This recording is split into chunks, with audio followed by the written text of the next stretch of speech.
So we are going to kick today off by playing back through a couple of the matches that I played with this Esper Goryo's Gift deck. I didn't play these live because of connection issues I was having, but I played through the matches. I thought there were some interesting decision points in them, and I kind of showed off some of the neat things this Esper Goryo's Gift deck is doing. So we're going to go ahead and click through it.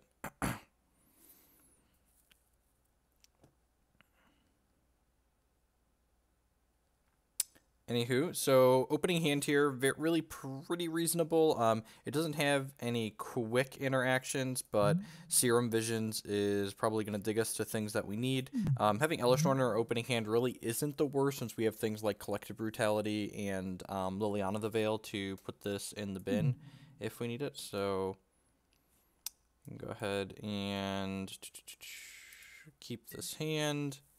Opponent is on the play. We're playing against Andy Gray, who's Andrew Beckstrom, if you're familiar, regular on the PT. I was 4-0 in this league at the time when I was playing this match. I don't know what their record was, but we were 4-0. Looks like they're obviously playing Grixis Shadow here. Good, strong, aggressive start from them. Now we have the choice here between Serum Visions or Duress on one. I think I'm more inclined to play the Serum Visions on one, and the primary reason for that is we pretty much know what they're playing, so we know what we're looking for with this Serum Visions. We also, if we wait to play this Duress, our opponent's going to have more chances to draw a relevant card that we can take away with it. So they're going to see more cards between now and when we look at their hand, so we want to give them a chance to draw more cards. So Past Jeff disagrees with my assessment. Yeah, there's one Duress in the main deck of this build. So what's a reason to cast the Duress here? I suppose this is why replays are interesting, right? Because Past Jeff and Present Jeff, they don't always agree on things. I suppose our opponent fetched Shocked, and that could, or they just Shocked. So that could mean that they're just like injuring themselves for Death Shadow, but it could also mean that they're holding up something like Stubborn Denial. And I suppose our hand really doesn't have a lot going on in it right now. So like if the Serum Visions get Stubborn Denial, we're going to be a little bit sad about that. So I guess that's a reason to lead on the Duress. So they Thought Scour in response. Hopefully this doesn't miss. I was playing one Duress, and I've cut this from the more recent builds, but the idea behind the one Duress was you could cast Gifts Ungiven and get one Thoughtseize, one Duress, one Inquisition, one Collective Brutality, and basically gifts for 4 discard spells. So you can turn your Gifts Ungiven into draw 2 discard spells. 2 different choices here. The Thought Scour's going to help them power out their Tasigur, but they've already got that intact, so I think we should probably just take the Serum Visions. Past Jeff agrees with Present Jeff this time. Their hand isn't fantastic. We need to draw an answer to this Tasigur at some point, but at least our opponent's not going to generate card advantage with their Tasigur anytime soon, because they're still pretty far off of that in terms of mana. So they drew a Thoughtseize, and this is actually pretty good for us, because they don't know that we don't have removal in our hand. Also, I suppose the Game 1 Duress is a little bit of a throw. They could think we're playing some kind of combo deck, and they want to Thoughtseize us before they put their threat down, which this is fine with us. Like I said, our hand's not particularly stellar. We actually don't want them to take the Serum Visions here, because that's going to help us set up the rest of our hand. And they correctly identify that based on everything else we have going on, they should take the Serum Visions. Here, I assume we just play the Watery Grave tapped. Yep, no reason to do anything else. Goryo's is an okay draw. If we find a way to bin this Obzedat, we can flip it back into play. Ghostdat is really good at cleaning up against these Death Shadow decks, because they do so much damage to themselves that even just the blinking in and out on this closes the game out fairly quickly. This is probably a Tasigur, I assume. Yep, so there's Tasigur, there's the Scalding Tarn that we know about.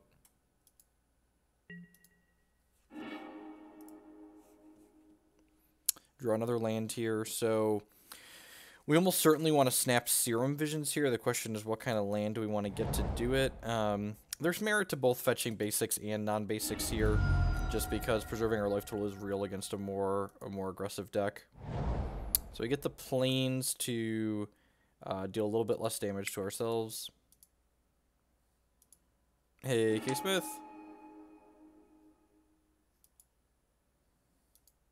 I mean, I would like the record to reflect that we've been live for 5 minutes, Burgle, and I have yet to drop a frame. All right, and those are, you know, pretty reasonable cards. We probably don't want the Thoughtseize at this point. They're down to 3 cards in their hand, and they can, like, play the Snapcaster in response. It's probably one of their better cards, but we, like, 10 out of 10 are willing to take this Gifts Ungiven here. Something we're going to play at some point this game is going to run into a Stubborn Denial, and, like, if this doesn't run into a Stubborn Denial, it's basically going to end the game on the spot when it flips an Elesh or an Iona into play the following turn. So we put the Thoughtseize on bottom and the Gifts Ungiven on top.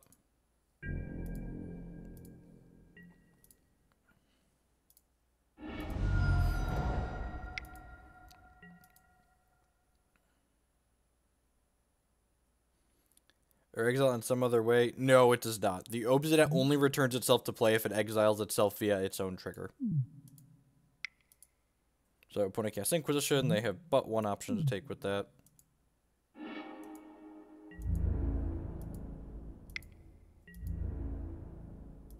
Take a hit for 4 here. Opponent missed their land drop, which is good for us. So we get to go ahead and play this Flooded Strand out. Can fetch a basic island with that. We can fetch Basic Island with this and still be able to cast Obzedat off this Godless Shrine. We know the opponent has a Snapcaster Mage in hand. Really, we're kind of hoping our opponent like snap Thoughtseizes or snap Inquisitions us next turn, because that means if they don't draw a land, they're not going to be able to interact with this Gifts Ungiven. That's gonna mess them up.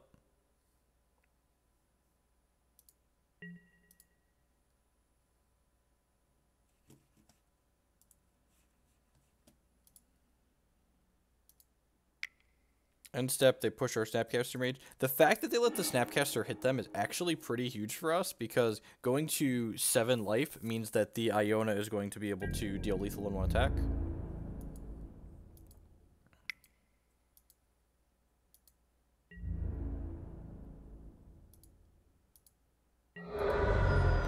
Down to 11. This fetch is going to put us to 10. We know they still have Snapcaster in their hand, but they don't have any Stubborn Denials in their discard pile. And again, like, if they counter this, then we just get to jam the Ghost Dad next turn and, like, still have something going on. So 10 out of 10, just go ahead and cast the Gifts Ungiven here, because, like, if this resolves, we're probably going to win the game. And it does, so we just grab Unburial Rites plus Iona here. If you put Iona on black, the Death Shadow deck basically has to have shadows in play or a board state that's going to kill you or they're going to lose the game. Cast the Rites on the Iona. And opponent concedes the game because we're going to name black with this and they're not going to be able to kill it. Game 2. Take a look at how we sideboarded here real quick. So you can see here my go-to cuts in this matchup.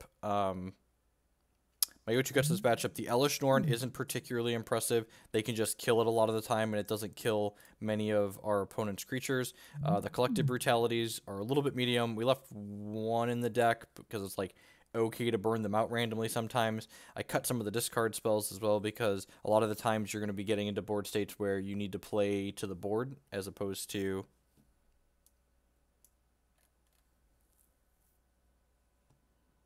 Way to ruin the fun.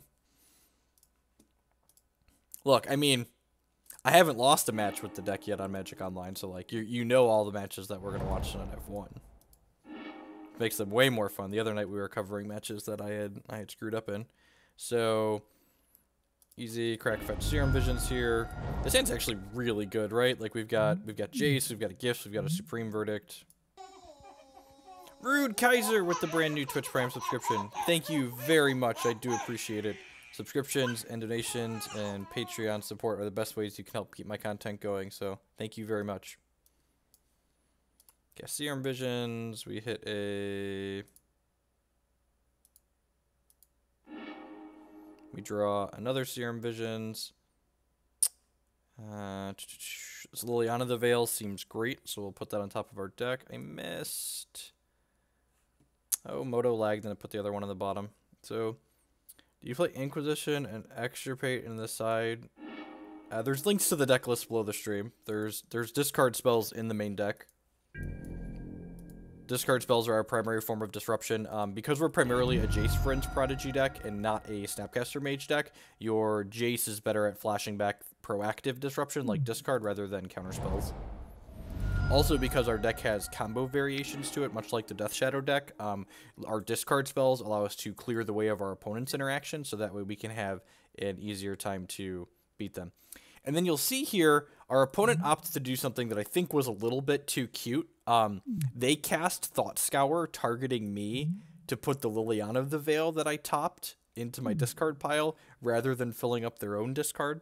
So they chose to deny us the card we put on top of Serum Visions at the cost of having 2 resources in their discard pile, which I'm not sure if that's right or too cute or what, but that's the play they chose to make there.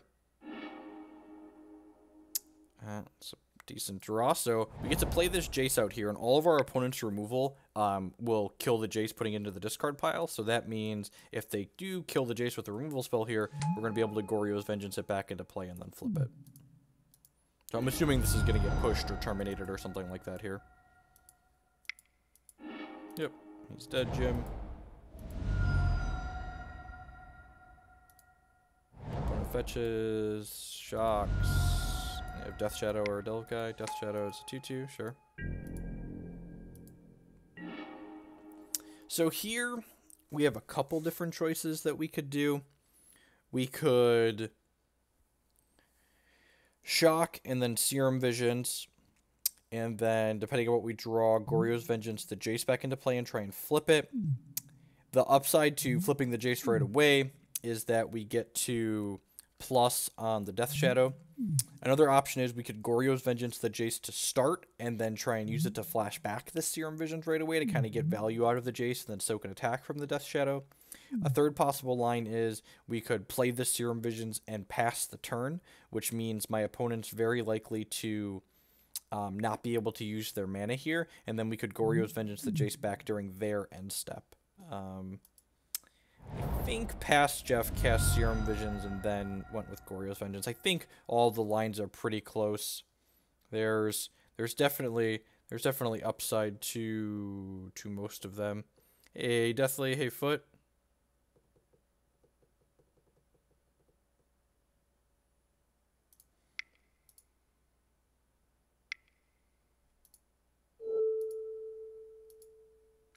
So someone else mentioned something in chat, concern of soft stub, and it looks like past Jeff thought about that as well. So it looks like I'm leading on...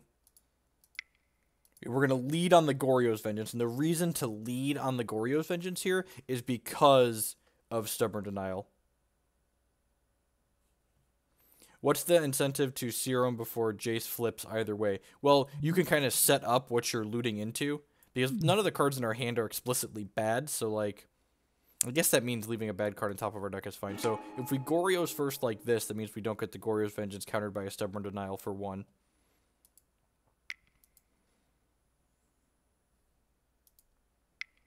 So we're looting here, and the interaction with Jace Vryn's Prodigy and Goryo's Vengeance, for those who are unfamiliar, if Jace leaves play and comes back as a Planeswalker, we get to keep him. That's why it's good with Goryo's Vengeance, or a combo deck after all.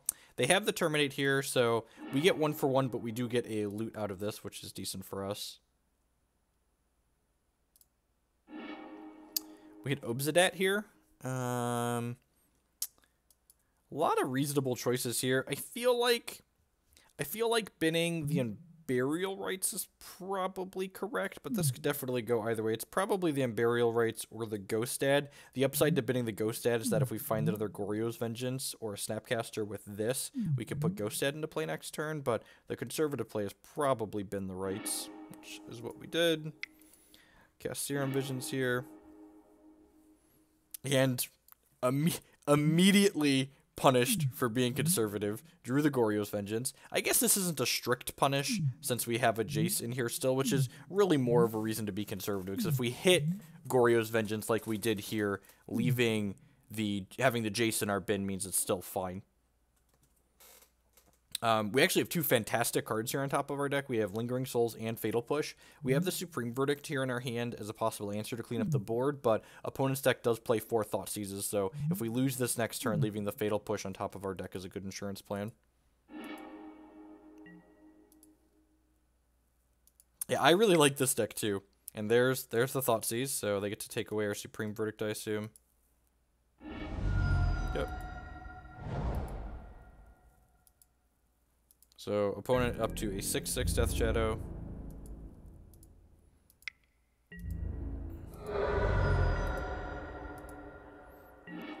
So we get a couple of chances to kill this Death Shadow here. We get to Fatal Push it, and then if that doesn't work, we can Goryo's Vengeance Jace, and then Jace Fatal Push it. So lead on the Fatal Push, because this turns off Stubborn Denial if they have it. So if they have Stubborn Denial here, they have to stub the Fatal Push.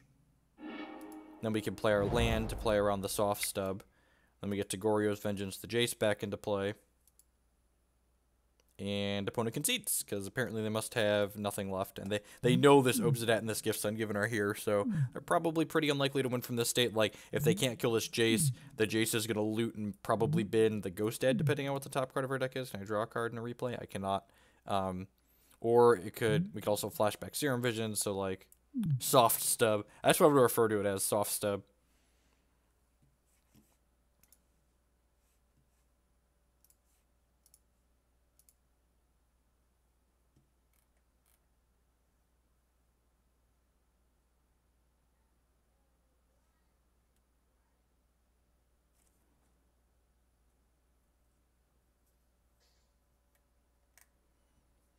You see the Death Shadow list, look, 17 land, shave, 1k command, 3 snaps, and a playset of Mental Note.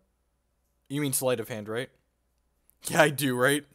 We must play it. We must play it similar times. Anywho, so that's the first of 3 matches. The next one, I wanted to take a look here.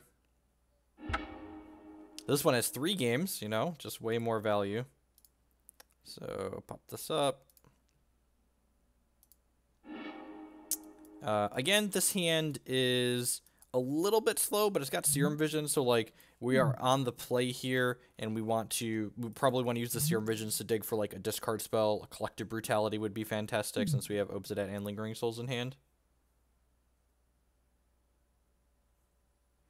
Yeah, we played in Standard twice, and he crushed me with the Mono White Humans deck both times.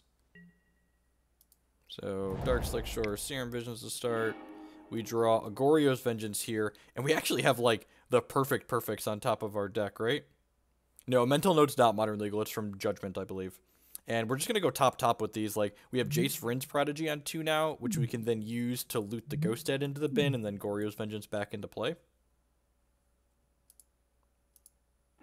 You can actually find this deck list on MTG Goldfish, too. I 5-0'd the last 2 leagues I played with it.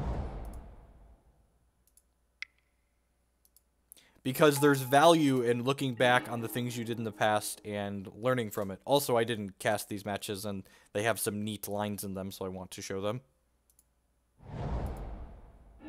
So, crack the fetch, shuffle away that Serum Visions that we had on top. Godless Shrine or Hallowed Fountain are both fine here. We just need white sources. Basic Plains, also fine. I guess opponents let on an elf here, so they're likely an aggressive deck. So, basically, and this is the reason why...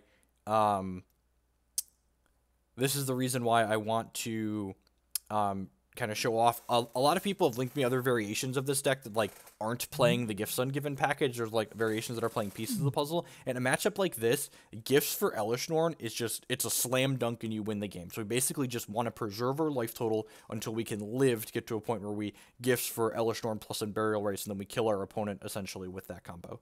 So go ahead and cast this Jace Vryn's Prodigy here. We did. I 2-0'd the Death Shadow player.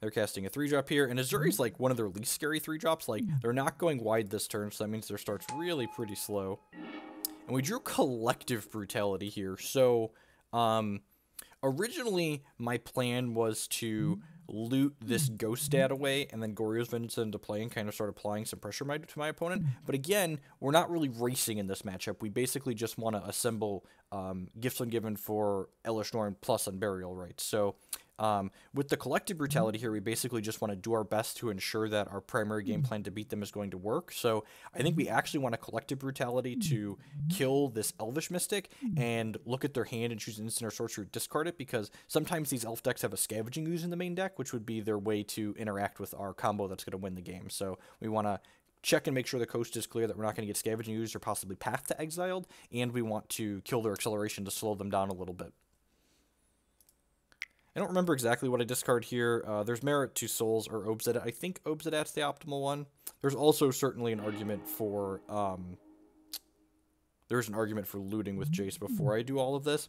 I guess the upside to looting with Jace after I Collective Brutality is that I get to make my discard with the knowledge of the cards that they have in their hand, and this Collective Brutality is cards 3 and 4 in my discard pile, so this Jace is going to flip over, which means I can actually Serum Visions this turn to try and ensure that I hit my 4th land drop next turn. So yeah, I guess it's actually really right to wait on the Jace flip here.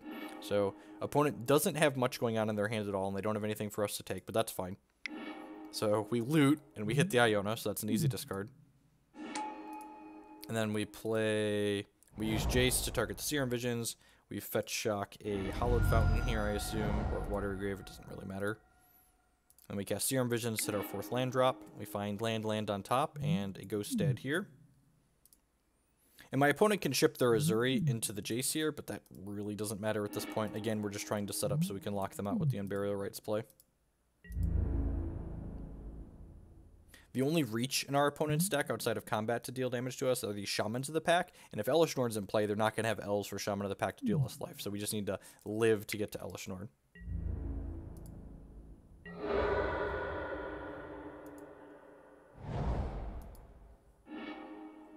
So they reveal this when they play the Guiltleaf Palace, so I assume they're going to play that and drain us for 2 here. Yep. Draw our land. Neil Drox with the brand new Twitch Prime subscription. Thank you very much. I really do appreciate it. Subscriptions and donations and Patreon, all that is the best way to support my content, so I really appreciate that next level of support here. So opponent cracks in for a very obvious 5. They have at least a Heritage Druid to play out of their hand here left. But again, unless they're like, even if they go like Heritage Druid into 2nd Shaman of the Pack, like, what they would have to do to win this game here, they would have to Collected Company into 2 more Shamans of the Pack, so we couldn't fetch. That's pretty unlikely. And it doesn't look like they have that, so they have this. I drew another one. I actually drew a 2nd Shaman of the Pack here. This is still my mobile data, yep. I'll deal with finding out how much data I have to use tomorrow. I might find out if I can buy extra data from them through the end of the month. So, fetch our basic, cast our Gifts Ungiven, and the game's basically going to end here. Opponent's going to have 4 lands and no board. We'll get the Unburial Rites plus the Elesh Norn and win the game.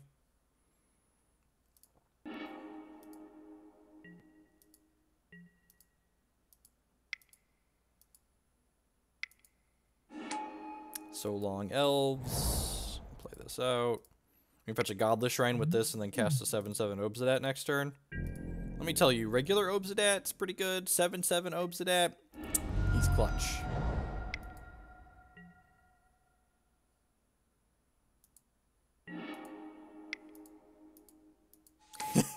Oh, right. We had an Obzedat in the bin, so we just get to do that and cast a Lingering Souls this turn. Man, that's way better. That's way better, right? Drain you for 2, attack you for 11. They didn't even let me play out my Lingering Souls. That's so sad. This deck, formats you enjoy in different TCGs are definitely directly correlated to if you have a deck you enjoy playing, and I really wasn't enjoying Modern a whole lot, and we found this deck, and that's definitely turning it around. What's going on, Jet?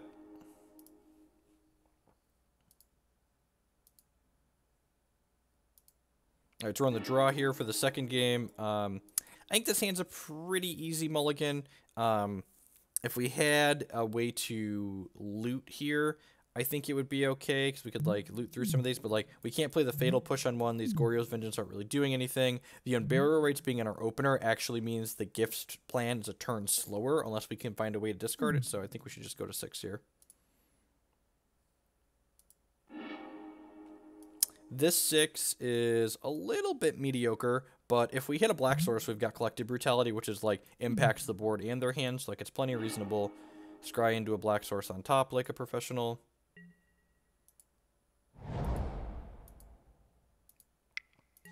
You know, honestly, as far as reviewing games go, looking at the ones you lose is probably almost more important than looking at the ones that you win. Evening, Master Chief. So play the Flooded Strand here. Probably getting Watery Grave with this. Opponent's got Nettle Sentinel. Nettle Sentinel, if they have Heritage Druid, can provide for some pretty quick starts. Land War Elves, yep. Which untaps the Nettle Sentinel. I think, if I remember correctly, my opponent had Heritage Druid here. Derek Blade, hope this helps get you to the Invitational so we can see you crush with this deck. Thank you very much. I really appreciate the support. Actually, if you've been watching for a while, you'll see the Invitational goal is lower. I actually found a buddy to couch surf with, so that knocked a whole bunch of, like, $150 off the cost of my trip, which is great. Really appreciate that. And they have the Heritage Druid here, which is going to let them go super wide, super fast. So now they can tap all 3 of these elves to make 3 mana. And then they have Dwinnen's Elite here, which this makes another elf with it. And untaps the Nettle Sentinel, so they're going to get to make 3 more. They're going to make 3 more mana. So they can actually Collected Company here, if they wanted to.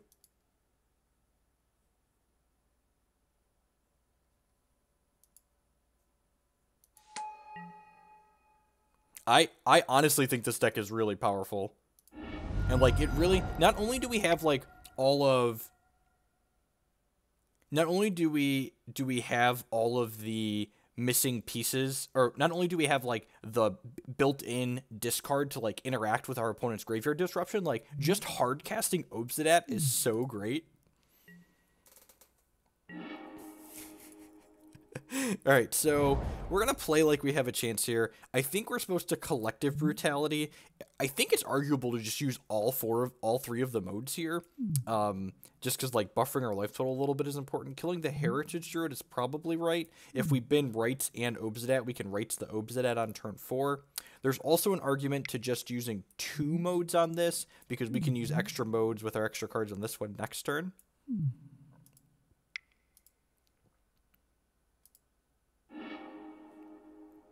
So I ended up using all 3 modes here, and I killed the Dwinnen's Elite.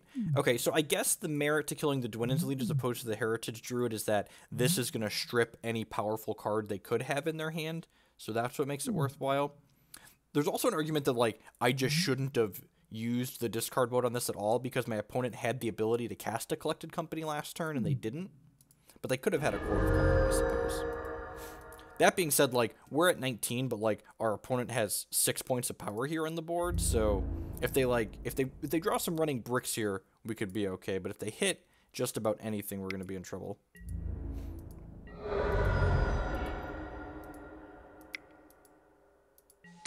And they added 3 more power to the table, so this time we get to Collective Brutality to kill one of their dorks and just gain 2 life because they're out of cards in their hand. And then next turn, we can Unburial Rites and Obzedat, and, like, maybe that's enough to stabilize. They've got 2, 3, 4, 5, 6, 7, and this is an 8th point, so we're technically not going to be dead on board if they miss here. Horizon Canopy into a redraw.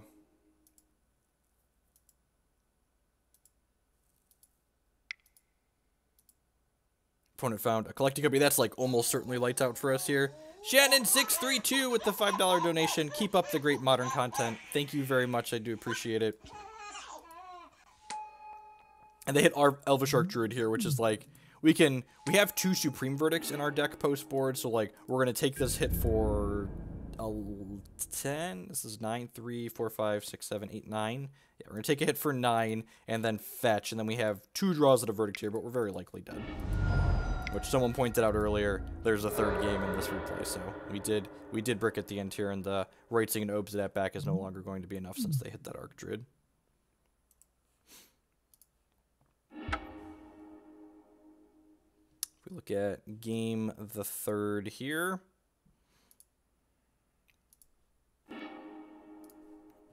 Pretty easy mulligan here. 1 land, no Serum Visions, no blue mana. This is one of those hands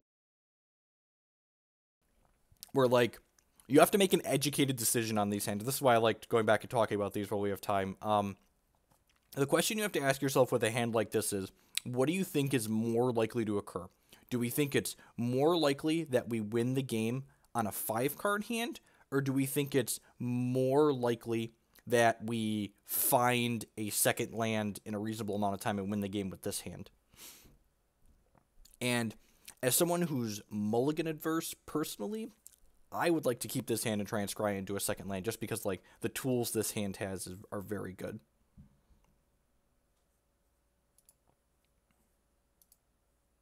Opponent also went to 6. Opponent went to 5. There's a Fatal Push on top of our deck. We're on the play. Well, I mean, like, so what you have to realize is, like, Gifts for Elesh Norn plus Unburial Rites is basically a Wrath in the matches where you, like, really need a Wrath really quickly. Some people had asked, the last time I worked on this deck, when I played it, like, at the end of 2015, early 2016, I played, like, 1 Verdict, 1 Wrath of God, 1 Damnation, so you could cast Gifts Ungiven for 3 different Wraths plus a Snapcaster Mage and, like, double Wrath your opponent, but honestly, I feel like with the Death Shadow decks having Stubborn now, we really just want 2 Verdicts, and most of the other decks that we need sweeper effects against, Elesh Norn is just good enough.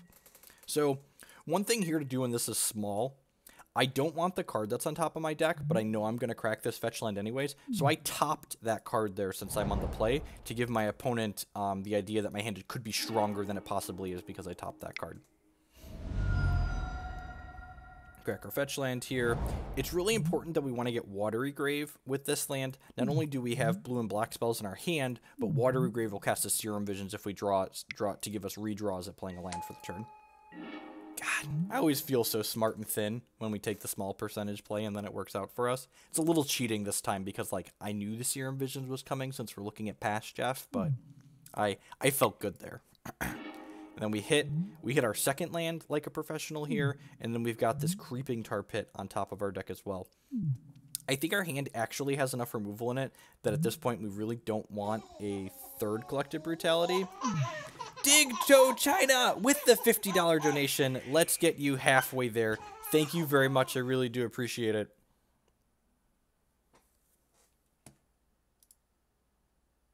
So we bottom that Collective Brutality and we top the Creeping Tar Pit. We want lands, but we're really looking for our way to kind of lock up the game at this point. That Gifts Ungiven into Elesh Norn and friends.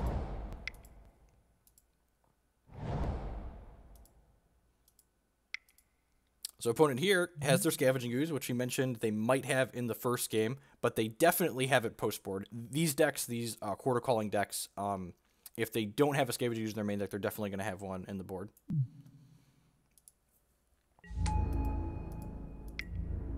They get their attack in here, and Collective Brutality actually gets to kill this for a window. And again, I think we want to kick this just because we want to check and see if they have like Collected Company or Court of Calling or even a Path to Exile to deal with our Elesh Norn once we get that out. So there's merit to discarding a lot of these things. I think discarding the second Brutality is fine just because like we have 2 more removal spells and we have the Snapcaster Mage. Past Jeff agrees with my assessment. Yeah, we're replaying back through some of my earlier leagues with this deck to kind of re-examine some of the decisions I made, and I didn't get to play these games live, so they're new content, and I actually like to go back and like re-watch through some of my replays on my own, even when I have covered them, just to like double-check for mistakes that I've made, but this kind of gets a 2-for-1, we get some new content, and I get to do some review, and I think it's a really valuable tool.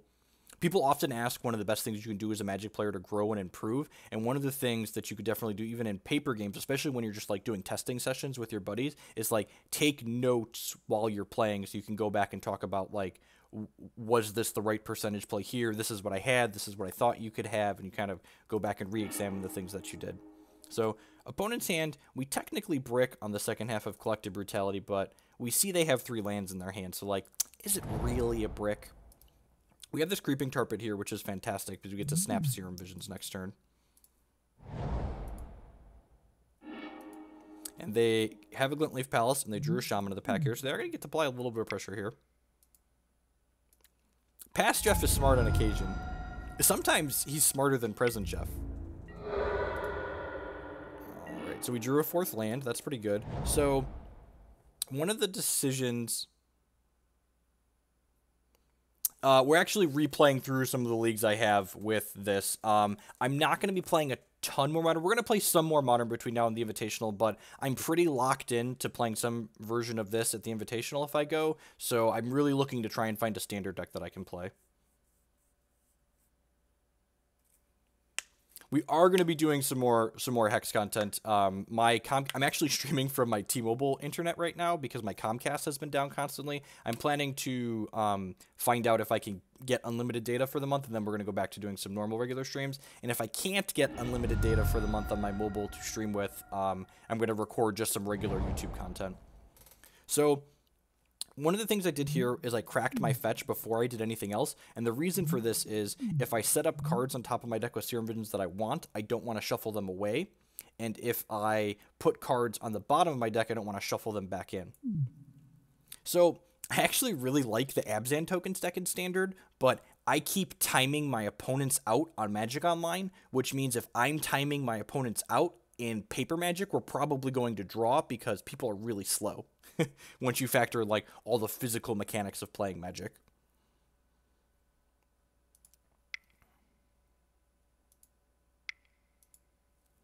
So Snapcaster, cast Serum Visions. We also have the Murderous Cut up here still because we're going to have 4 cards left in our discard pile after we Snapcaster. We drew a Godless Shrine, and then you see here we have our one-shot punch here on top of our deck. We have a Gifts Ungiven, so next turn, then we're going to cast Gifts for Elesh Norn, then we're going to put Elesh Norn into play, which will probably wrap the game up. So we know their hand right now is Gilt-Leaf Palace plus Forest, so we basically just have to dodge Court of Calling for a turn. In theory, shouldn't there be less so players in the Invitational? Nope. So Gilt-Leaf Palace, and they drew a Zuri here.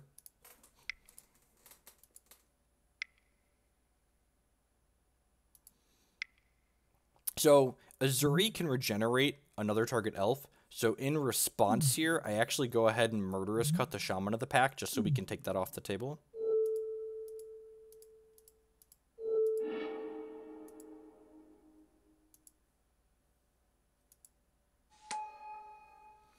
I just got the deck in paper, plan to play it on Friday. Any advice? In theory, there'll be way more. Yeah, people tend to be more, let's say, deliberate at events where they feel more is riding on the line. So, yeah, I expect. And, like, I play very quickly. Like, I've played probably upwards of 1,400 sanctioned matches of Magic in the last 3.5 years or so. And my unintentional draws I've gotten in that amount of time, I can count on 2 hands. I think it's like 8 or 9. And, like, so it's a very low percentage. I play Magic very quickly. But I don't want to risk other people drawing. So we draw the Gifts Ungiven. We'll pass the turn back here. Azuri notably can't regenerate himself, so the Azuri is not going to be able to attack into the Snapcaster Mage. So opponent played the Forest that we knew about, so they have 1 unknown in their hand.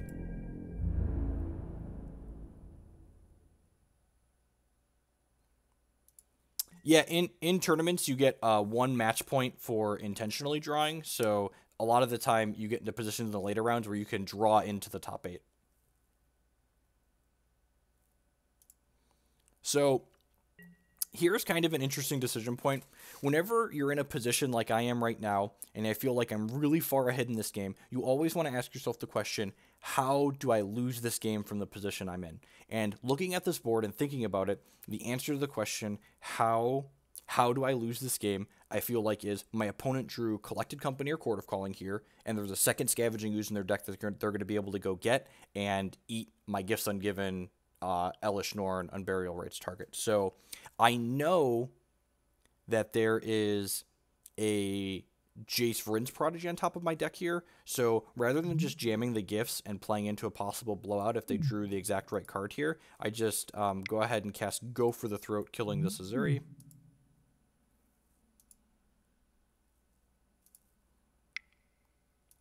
They put a Regenerate Shield on the Heritage Druid, which is fine.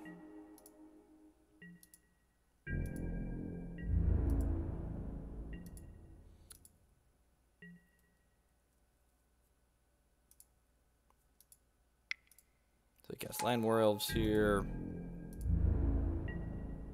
And now at this point, I feel like my opponent very likely would have played a Collected Company on my last end step or a Court of Calling potentially, so I just go ahead and jam the gifts. So I kind of gave them a window.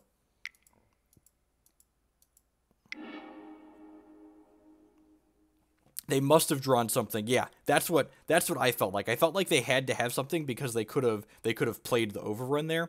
And at this point, they could still possibly have something, but they also just could have been bluffing. So I just go for it at this point because I have Jace, Vryn's Prodigy as a backup just in case they do have the Scavenging Ooze. Like, he can probably loot me into victory at some point.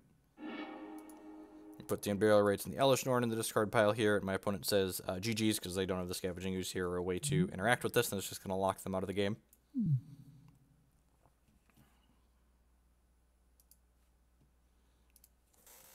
Take a look at game 3 here. Oh, nope, this is the same match. That was game 3. I want to look at the last one. Ooh, this match is really good. Had 3 really clutch games. So we're playing against Eldrazi Tron in this one. And I had someone mention, pointed out on Reddit that I had 5-0'd a couple of leagues with the deck, and they said that they felt like it had to be bad against the big mana strategies. And while I think the traditional like red-green Tron decks are probably a bad matchup for this deck, even though I am 1-0 against them so far, they're definitely bad. I don't think the Eldrazi Tron matchup's actually that bad for this deck. This hand is plenty keepable. Collective Brutalities, we've got removal and discard. We've got more removal. We've got a threat. We've got all of our mana with all of our colors.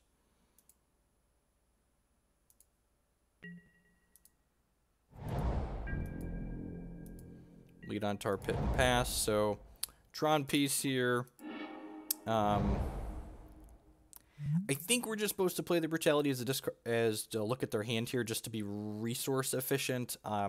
If they're Eldrazi Tron, we're pretty unlikely to hit. But if they're regular Tron, we could take like, an Ancient Stirrings or a Sylvan Scrying. So I think we definitely should play the discard spell here.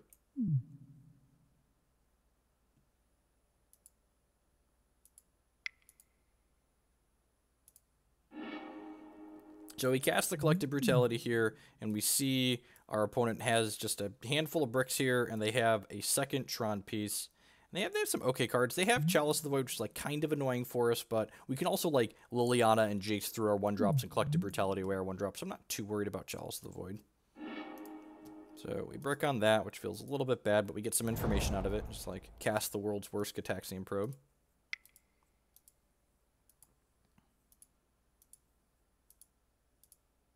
They cast their Chalice of the Void for 1. We draw a land here, and she's going to get her beat down on. Cast this Lingering Souls. Thankfully, this Fatal Push that we can't cast with the Chalice of the Void in play, it's going to discard nicely. Let's go for the Throat down the line for this Reality Smasher.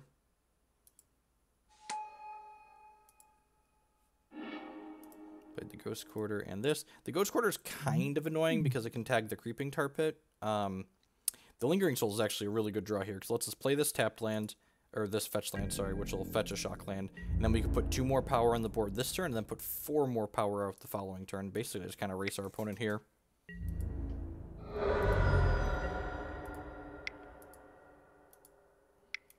So cast that. The other thing about casting this Lingering Souls out of our hand, which is nice, is it means it's no longer susceptible to a top-decked Thought-Knot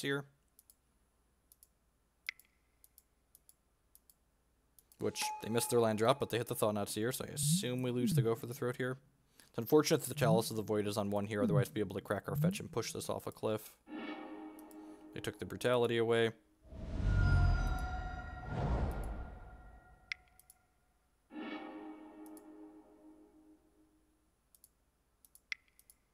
Flashback Souls, attack my opponent for 4.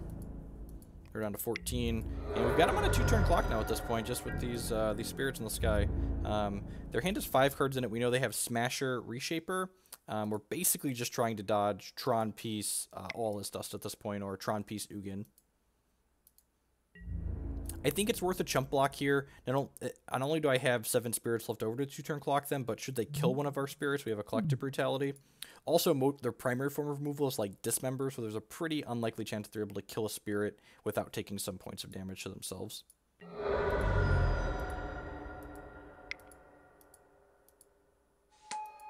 Opponent plays Matter Reshaper, leaving up Ghost Quarter.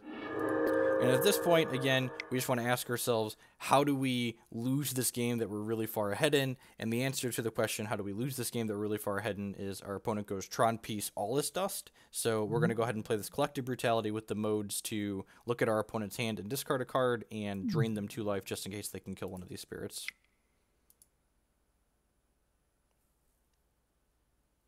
Oh, that's how we did this. So we fire up the Creeping Tar Pit first, and the reason for this is our opponent probably needs to Ghost Quarter this to keep themselves alive, which means that it's going to get us an untapped basic so we can still Collective Brutality afterwards.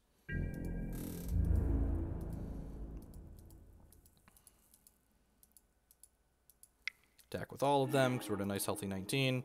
They Ghost Quarter us as expected. We go and grab, I don't know, some basic land. Another swamp is fine. And especially since we drew the second tar pit here, we get to play that out and apply more pressure next turn. So we got them dead in so many different ways now.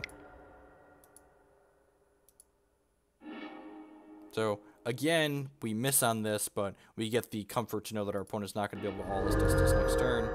Play the Creeping Tar Pit out, and they're just drawing dead at this point. They crack the Mind Stone, but they then lose the game.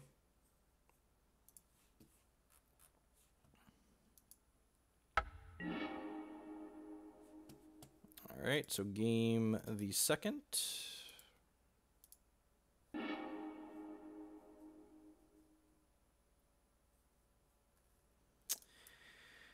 This hand's okay. Let's take a look at how we sideboarded here real quick. So I cut all of the Collective Brutalities in this matchup, and I cut the Iona just because not good against the deck full of colorless spells, believe it or not.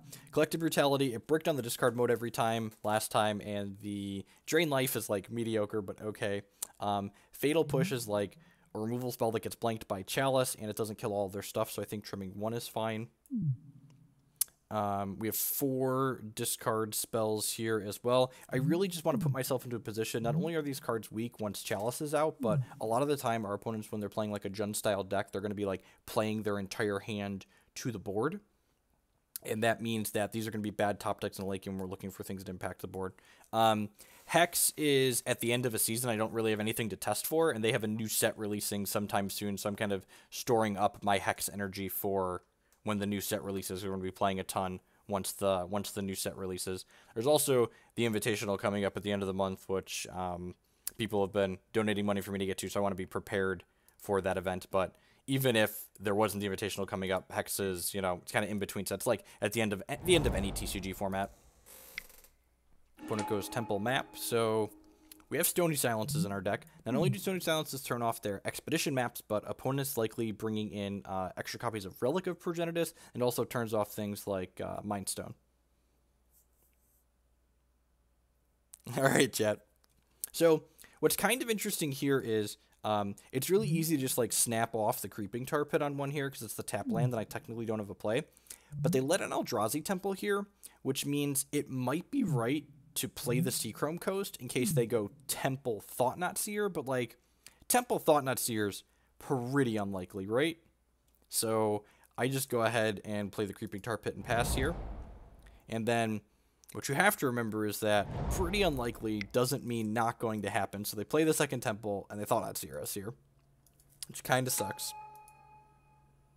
So we're going to lose this path to Exile. So we have Goryo's Vengeance. That's not bad if we find a discard outlet for this Obzedat. It's a good way to race and stay in the game. We do get to play the Seachrome Coast and like have this Disdainful Stroke up though, which feels good. Oh, huh. This is kind of interesting. So, Past Jeff is doing something that I was just going to mention. This Expedition map is in play, which means I have the option to hold this Disdainful Stroke up in case they have another giant Squidbilly, but I like Past Jeff and Present Jeff like have this hard time passing up value, and like there's no guarantee they have a second Squidbilly, and like we get to guaranteed turn this map off if we jam the Stony Silence into play. Let's get to guaranteed do it, and we jammed the Stony Silence to get our guaranteed at least 1-for-1. So opponent plays their Seagate Wreckage and then smushes us. You know, spilt milk. Maybe should leave the stroke up. maybe should leave the stroke up. So we take a just casual 11 ball here. We get to pass the turn. Opponent gets to, or casual 9 ball. The opponent gets to send the 9 ball across the way again here. You forgot the rule of Eldrazi. Yep. That's the Tron rule, right? The Tron player always has it. So they cast a Matter Shaper here. And again, like, we're not just dead. We boarded in 2 copies of Supreme Verdict, so let's, like, take our draw to them. They know about Stroke, though, so would they play into it? Yeah, that's another point, too. Like, would they play into it? And we top-decked our Supreme Verdict like a boss, and we have a Flooded Strand for basic planes. So, you know, basic planes wrath you. They get to draw a card from this. I get to draw a card from this.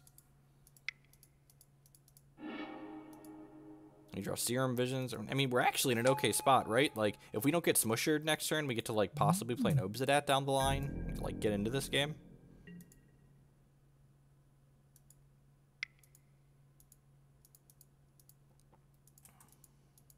Opponent draws a Thought Knot Seer, which is real bad for us. I see the ending. There's a Smasher coming. So they took our Obzedat, so we can't play that here. We have a lot of live draws, though, right? We've got, like, Path to Exiles. I've got Liliana the Veils in my deck. It's a tap land. That's not bad. So, Past Jeff actually made a mistake here. I tapped the Creeping Tar Pit, and the reason why tapping the Creeping Tar Pit is wrong is because we could draw Liliana the Veil.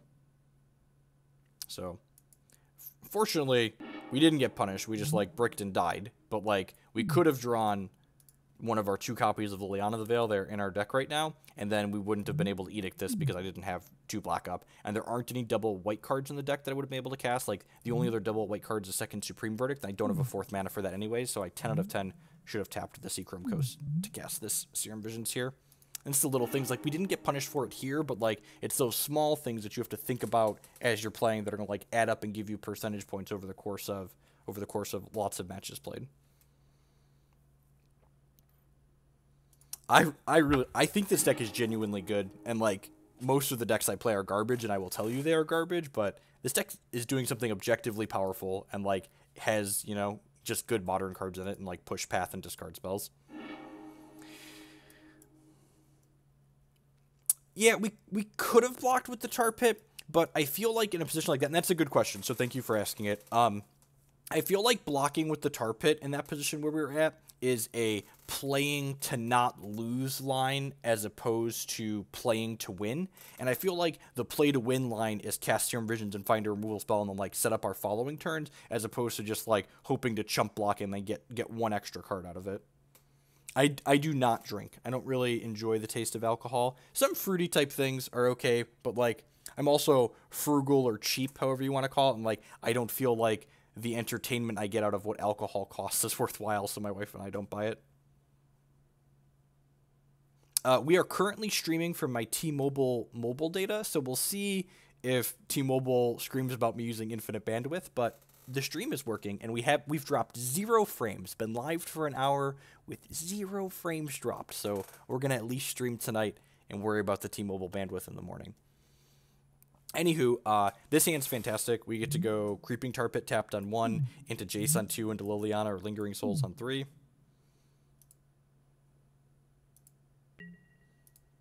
Opponent also keeps 7, so hopefully in for a good game. Devil Drowsy Temple on 1, into a Basilisk color. Concealed Courtyard, into Jace Vryn's Prodigy.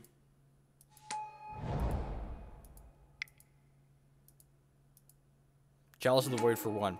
And as we draw a 1-mana spell, I look at my hand and I think to myself, well, that really doesn't matter. We've got a Liliana and a Jace Vryn's Prodigy, so nice Chalice of the Void for 1.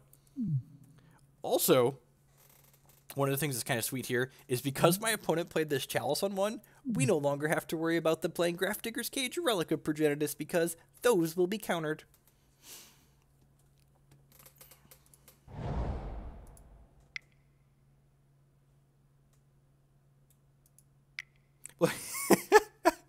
I mean, I just, like, do things or not because I do or don't enjoy them, right? Like, a lot of people know this if you've met me personally, but I'm also a vegetarian, and the reason why I'm a vegetarian is just like I don't really like the taste of meat, so I don't eat it.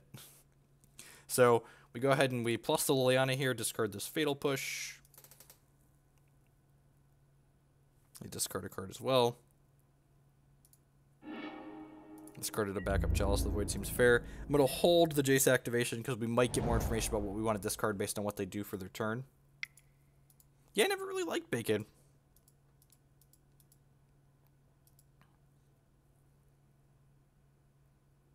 Yeah, I do eggs and dairy. I just, like, eat things I like and don't eat things I don't like.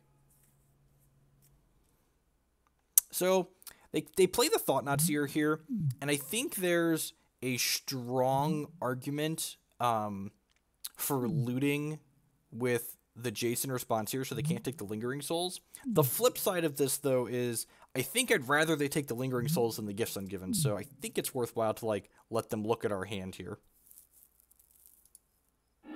Past Jeff agrees with me, and they take the Lingering Souls instead of the Gifts Ungiven.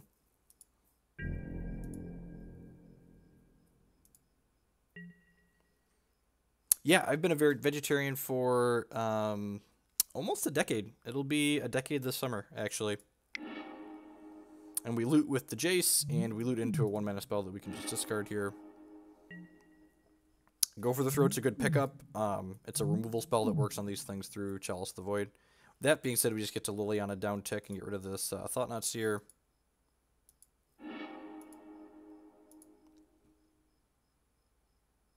So, something that's kind of interesting here is we actually have a couple different lines we can take.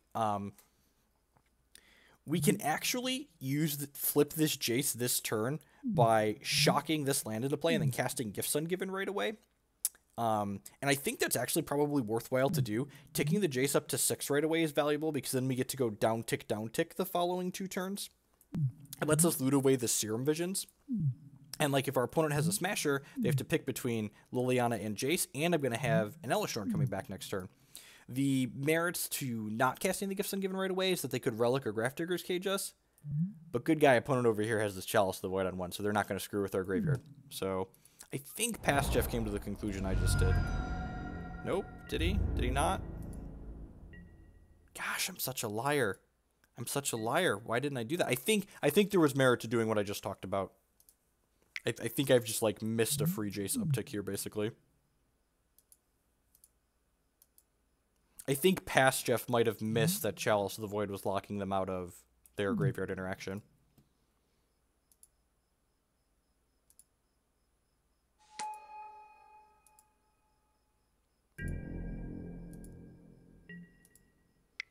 So here at end step, Past Jeff does cast the gifts before looting with the Jace so we can flip the Jace right away.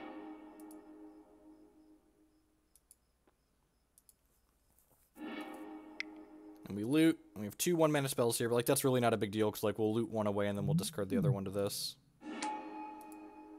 Yeah, Past Jeff, he's not on his A game all the time. No, I'm live. We're watching a replayed game, and actually we're streaming via my mobile data because T-Mobile is great. So we get to flashback Unburial Rites on Elesh Norn here, kill their Matter Shaper. I think this was a small mistake too. Opponent revealed a Warping Whale. I think I should have, or I not even think, I 10 out of 10 should have plussed this Liliana the Veil before I put this into play, so that way they had 1 less card in their hand.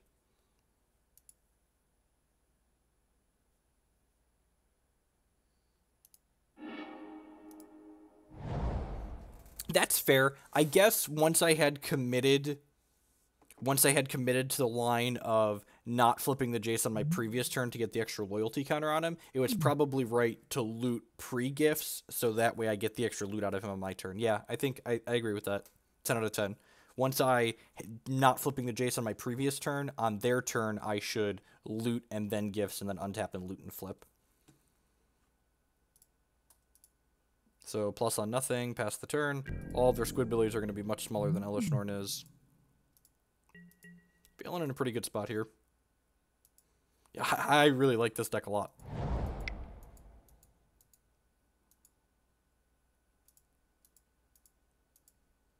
They do have a Basilisk color here, so, like, it's not completely unreasonable. Like, if they would have drawn Walking Ballista here, they could have played Walking Ballista and equipped with this.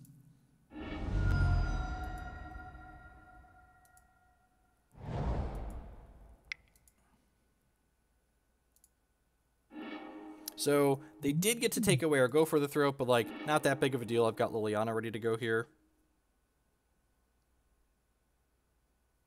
How much would you say you're the control deck when you need to be? I don't know. I don't think I've played it quite enough to have, like, fully educated opinions on, like, what's going on, but you're probably a control deck more often than not. You're definitely a combo control deck.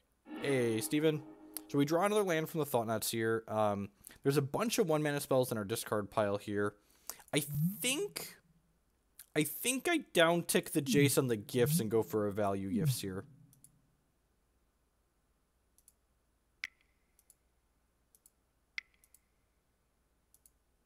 Yeah, this is my favorite part of casting Gifts Ungiven. So, like, there are infinite choices we could do here. And one of the things that you need to keep in mind when you're flashing back Gifts Ungiven using Jace is that this Jace is at 3 counters, which means when we downtick him again next turn, he's going to die, which means we don't need to get a Jace inside of this gifts pile because this Jace is going to go to our bin next turn. So, like, I think the correct takes here are, like, Goryo's Vengeance, another Gifts Ungiven, and then, like an Obzedat and a Lingering Souls, maybe. But, like, the world is our oyster. It really doesn't matter what we take here. Like, we could probably pick 4 cards at random and likely win this game. Gift for another gifts. Yep, almost always right. We have a Snapcaster Mage in here too still, right? So, like, that could be reasonable. Let's see what past Jeff did, because I don't remember exactly what we took here, but certainly just, like, 4 really sweet cards.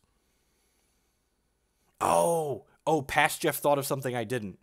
So past Jeff got the Disdainful Stroke here because the Disdainful Stroke, they almost certainly want me to discard because this counters All Is Dust, which is one of their outs to the situation that they're in right now.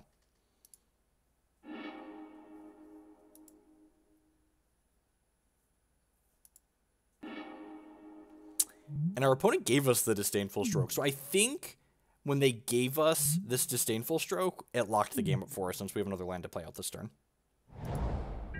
In their defense, they didn't know we had a land to play out, so, you know.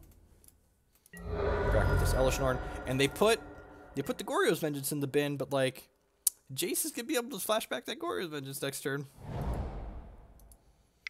And, like, Tron Piece is a good hit for them, but, Alright, they cast Endbringer, and because they gave us this Disdainful Stroke for the Endbringer, this actually puts our opponent dead to known information. We Fetch Shock and Disdainful Stroke this, and then we Jace Goryo's Vengeance back the Obzedat, and Obzedat hits for 9 the turn you put him into play because he drains for 2, and then he attacks for 5 plus 2 with the Elesh Norn. So this is 9, 13, and then Creeping Tar Pit cracks for 5 while Elesh Norn is out, so... Let's click through all that. Fetch Shock, cast the Disdainful Stroke, move to our turn, Jace targets Goryo's Vengeance, Goryo's Vengeance gets back Ghosted, activate the Creeping Tar Pit in response to the trigger, attack with all of my Darkos. Oh, we plus the Liliana for value, because, you know, let's get a card out of their hand.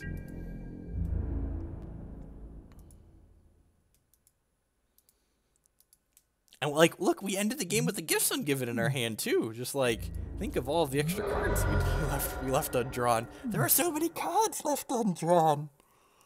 All right. Anywho, that's going to close out the modern segment of the stream. I'm glad my